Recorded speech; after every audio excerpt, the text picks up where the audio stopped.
তোমার সৃষ্টি যদি হয় তো সুন্দর, না জানি তাহলে তুমি কত সুন্দর, কত সুন্দর।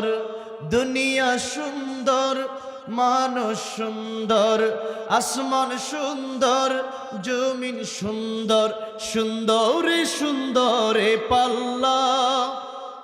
জানি না কত সুন্দর তুমি আল্লাহ, জানি না কত সুন্দর তুমি আল্লাহ। পড়েন, জানি না কত সুন্দর তুমি আল্লাহ, জানি না কত সুন্দর। ঝরনা ছুটে চলে একে বেঁকে, পৃথিবীর বুকে কত ছবি একে। নদীর ওই কলতানে, সাগরের গর্জনে, ঢেউয়ে ঢেউয়ে দেয় পাল্লা। জানি না কত সুন্দর তুমি আল্লাহ, জানি না কত সুন্দর। আল্লাহ রাব্বুল আলামিন বললেন, ফামান কানা ইয়ারজু লিকা রাব্বিহি ফালইআমাল আমালান সালিহান ওয়ালা ইউশরিক বিইবাদাতি রাব্বিহি আহাদা। দুনিয়ার যে সমস্ত বান্দারা চায় আমি আল্লাহর সাথে মোলাকাত করবে, আমি আল্লাহর সাথে দেখা করবে, তারা যেন ভালো ভালো কাজ করে আর শিরিক মুক্ত ইবাদত যেন তারা করে।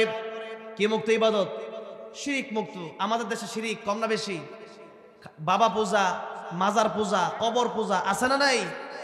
এগুলো যারা করবে আল্লাহ বলছেন মান ইউশরিক বিল্লাহ ফাকাদ হারামাল্লাহু আলাইহিল জান্নাত ওয়া মাওয়াহুন নার। আল্লাহ বলছেন আমি আল্লাহ তাদের জন্য জান্নাত হারাম করে দিয়েছি আর জাহান্নাম তাদের জন্য অবধারিত করে দিয়েছি। ইন্নাল্লাহা লা ইয়াগফিরু আন ইউশরাকা বিহি ওয়া ইয়াগফিরু মা দুনা যালিকা লিমান ইয়াশা ওয়া মান ইউশরিক বিল্লাহি ফাকাদ ইফতারা ইসমান আযীমা। আল্লাহ বলেন কিয়ামতের ময়দানে আমি আল্লাহ বান্দার ছোট্ট ছোট্ট এক একটা আমল থেকে সব গুনাহ মাফ করে দেব। সুবহানাল্লাহ। একটা গুনাহ মাফ করব না, সেটা হলো শিরিকের গুনাহ। সেটা কিসের গুনাহ? শিরিকের গুনাহ। এইজন্য শিরিক আমরা করব না। রাজি আছেন না নাই? শিরিক করা পৃথিবীতে সবচেয়ে বড় গুনাহ।